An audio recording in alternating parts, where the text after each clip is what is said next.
Assalamualaikum warahmatullahi wabarakatuh, sahabat petani dimanapun Anda berada, sahabat upland, sahabat urban farming, dan sahabat-sahabat milenial. Pada pagi hari ini kita sengaja melakukan aktivitas di atas rooftop ya. Nah, sebelumnya saya mengucapkan terima kasih banyak kepada sahabat-sahabat semua telah menemani saya untuk beraktivitas pada pagi hari ini. Dan juga terima kasih banyak telah hadir dan selalu setia mengunjungi channel saya, channel Nofrizal Official, di mana kita akan membahas masalah pertanian dan peternakannya. Nah, pada pagi hari ini saya, yaitu karena ini hari libur, saya melakukan aktivitas untuk melihat tanaman-tanaman saya yang ada di atas rooftop ini ya. Jadi sebagian sudah mulai berbuah ya. Itu jagung sudah mulai ya berbuah. Jadi memang keunikan jagung itu adalah jagung kecil ya, jagung untuk pakan ayam sebenarnya ya. Jadi ini juga jagung besar. Tapi ada beberapa batang saya lihat tongkolnya bukan hanya satu ya, sudah ada yang ada dua, itu rata-rata juga ada dua tongkol gitu ya. Ya alhamdulillah ya, mungkin karena kita aplikasikan dengan hormon ya. Jadi beberapa tanaman ini prosesnya akan lebih maksimal ya hasilnya. Nanti kita akan coba aplikasikan lagi dari beberapa hormon-hormon yang kemarin kita buatkan videonya ya. Nah, jadi pada pagi hari ini saya sengaja membuat pupuk kompos ya sebenarnya ya. Jadi sebenarnya kompos ini adalah berguna untuk saya jadikan pemenuh tanah ya. Kenapa? Karena kalau kita lihat tanah saya seperti ini kan saya tanam di planter bag ya. Jadi kalau tanah di planter bag ini itu tidak kita kasih mulsa atau mulsa organik, nah maka tanah yang di dalam ini akan mati ya. Jadi sehingga tanah ini itu tidak sehat karena ruang lingkup mereka itu terbatas ya. Nah, untuk itu kita harus selalu memberikan tanah-tanah seperti ini kalau kita menanam di polybag atau di planter bag, agar kita jangan sampai mengganti-ganti medianya ini ya setiap kali kita panen. Maka kita usahakan tetap ketika mulsa organiknya sudah mulsa di atas ini sudah tidak ada lagi, jadi kita langsung ganti ya, kita langsung kasih ya. Jadi seperti seperti beberapa tanaman saya seperti ini ya. Ini kan tanaman bawang merah ya. Nah, bawang merah pun juga mulsanya sudah habis ya. Biasanya ini saya tutup dengan mulsa ya. Nah, biasanya. Jadi sehingga kalau kita tetap memberikan mulsa organik atau bahan-bahan organik ke sini atau kompos ke sini, maka tanah ini akan tetap hidup ya. Jadi ini juga mulsanya sudah mulai habis ya. Jadi saya memberikan mulsa itu sebagai pemberian tanah itu bukan hanya ketika saya sudah panen ya, tapi ketika tanaman itu sedang tumbuh pun saya berikan ya. Jadi nanti ketika saya panen ya saya langsung tanam, tidak harus memberikan pembenah tanah lagi ya. Jadi kunci dari mulsa ini adalah sebagai pembenah tanah ya, pembenah tanah yang tetap saja kita berikan saja walaupun tanaman itu sedang ini semua sudah mulai habis ya, makanya perlu kita tambahkan lagi ya agar tanah ini tetap hidup. Jadi salah satu contoh dari tanah hidup itu adalah dia terenyah seperti ini ya. Jadi itu tanah hidup ya. Ini tanah yang sehat ini seperti ini. Jadi sampai semua tanaman saya di sini adalah ya renyah seperti itu. Maksud juga ini. Jadi bukan juga masih tetap renyah ya walaupun. Nah, kenapa? Karena saya tetap selalu menjaganya atau memberikannya dengan mulsa organik ya. Nah, jadi ini juga ini. Nah, jadi kalau seandainya mulsa organik itu sudah mulai habis ya, kita langsung saja memberikannya lagi, kemudian kita akan membuat komposnya ya. Nah, sekarang kita mungkin akan bersama-sama melihat bagaimana cara kita membuat kompos atau pembenah tanah itu ya. Ya sebenarnya adalah caranya sederhana. Ya pertama itu adalah kita cari semua daun-daun kering ya. Ya seperti ini saya gunakan jerami ya. Nah, ini jerami padi ini sengaja saya cari tadi ya kepada di pasar induk. Nah, tapi saya campur jerami padi ini dengan apa ini, kresek ini, daun apa ya, daun pisang ya, daun pisang kresek. Nah, kemudian daun pisang kresek, kemudian ini juga limbah ya. Nah, seperti ini juga saya ambil. Jadi ini ada lembek. Jadi inilah tandan pisang apa yang sudah jadi limbah. Kalau kita pergi ke tukang pisang, jual pisang, biasanya mereka akan buang ini ya, karena mereka menganggap sudah tidak ada manfaatnya lagi ya, karena memang tidak bisa dia. Nah, sebenarnya ini bisa kita manfaatkan untuk menjadi pembedah tanah ya. Nah, satu lagi kebetulan saya juga nanam ya nama eceng gondok. Makanya saya juga akan pakai eceng gondok ini ya untuk ini ya. Nah, kenapa bahan-bahan yang seperti ini saya gunakan? Karena bahan-bahan mulai dari jerami ini memiliki asam umat yang tinggi. Nah, kemudian termasuk juga daun kresek pisang ini juga memiliki asam umat ya. Dia untuk apa? Untuk tanaman buah, orti yang bersifat buah itu dia memiliki asam umat yang tinggi ya. Nah, termasuk juga tandan pisang ini. Tandan pisang ini juga memiliki asam umat yang tinggi ya. Nah, termasuk juga dulu kita udah buat konten, termasuk ini eceng gondok ini itu memiliki juga asam umat yang tinggi. Nah, kalau eceng gondok ini sengaja saya tanam ya, karena memang kalau saya tidak dapatkan bahan-bahan hijau seperti yang lain ya, maka ini adalah sebagai bahan hijauannya ya bagi saya ya. Bahan hijauannya yang saya gunakan untuk saya membuat pembedah tanah atau mulsa organik untuk setiap proses pengomposan. Nah, jadi prosesnya seperti itu saja, yaitu adalah kita cari bahan-bahan yang kering ini. Nah, tapi tetap kita harus mengikuti aturan main dari proses pengomposannya. Jadi sebuah proses pengomposan yang baik itu harus mengikuti CN rasio. Jadi antara jumlah karbon dan jumlah nitrogen itu harus mempunyai aturannya.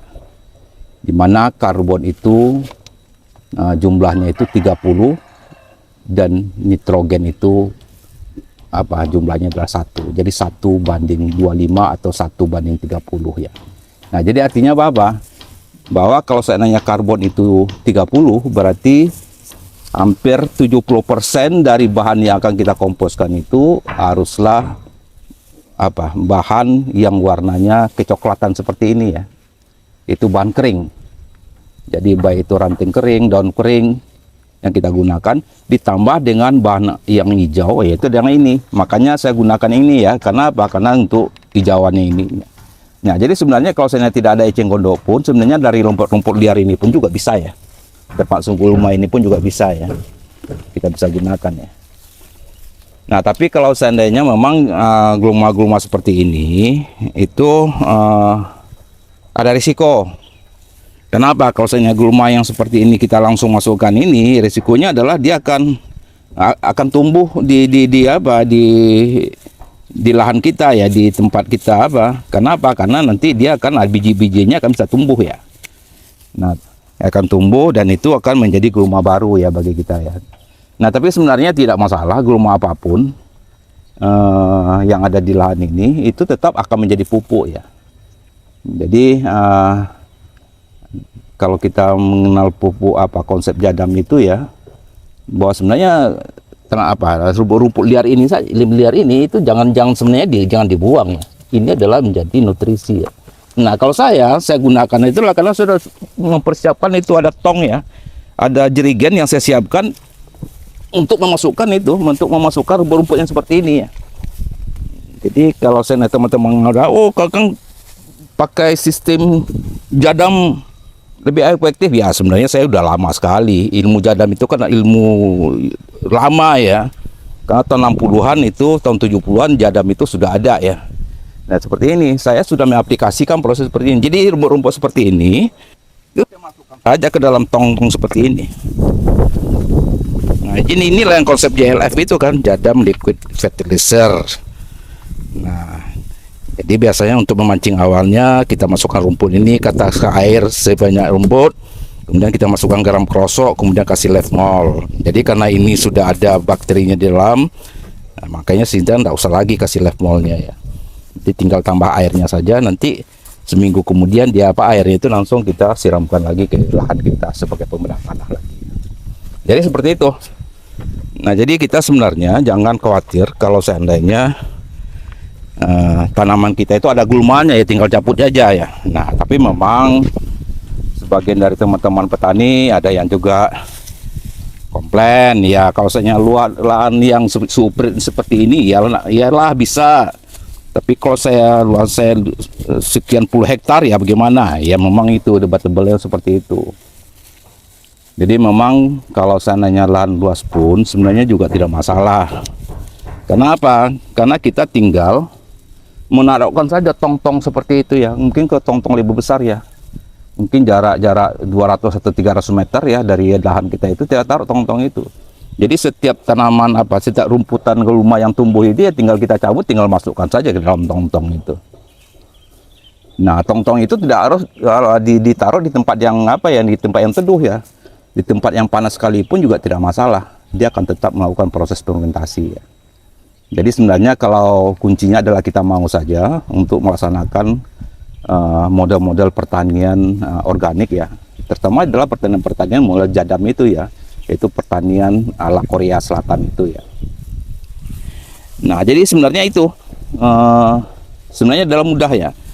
Nah jadi bagi teman-teman yang mempunyai kesulitan yang keterbatasan seperti saya, yang tidak punya lahan kemudian tapi tetap ingin melaksanakan kegiatan pertanian tapi tidak punya lahan ya, cara salah satunya adalah dengan seperti itu, kita adalah menanam ya di atas atap ya, ada di rooftop seperti ini. Nah untuk mengantisipasinya ya kita pakai ini, kita pakai polybag atau planter bag ya, planter bag saja, karena planter bag harganya juga tidak begitu mahal ya, tapi dia tahan nanti ini.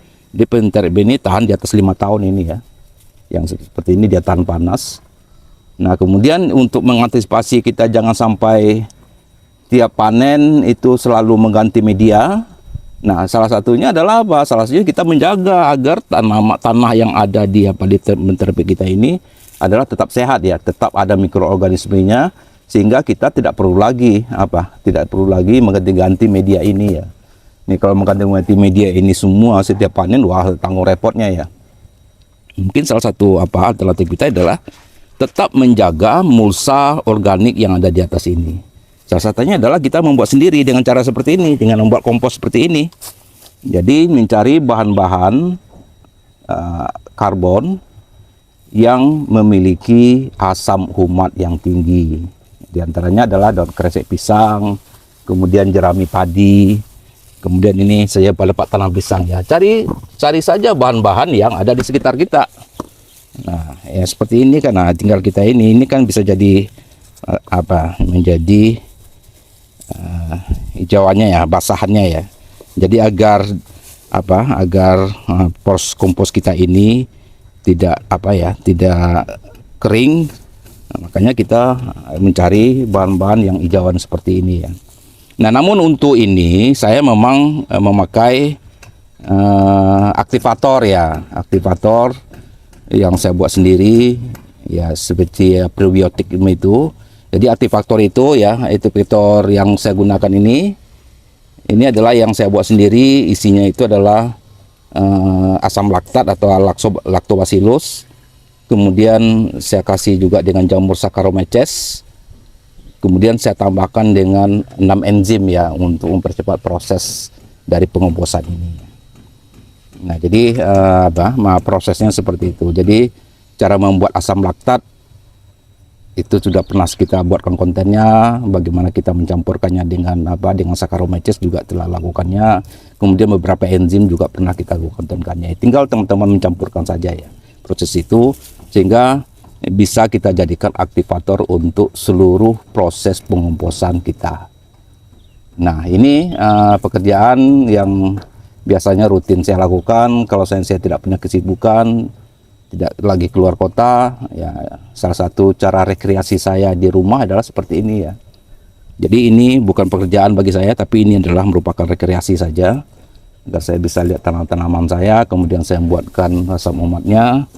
Nah kemudian lebih kurang, jadi ini karena ini sudah saya kasih apa ya, sudah saya kasih aktivatornya ya. Jadi aktivator ini sekitar cukup kita berikan hanya sekitar 100 mili saja per 3 liter atau 4 liter air ya. Yang penting bakteri itu sudah ada di sini ya. Jadi ini setelah ini kita cacah-cacah seperti itu ya.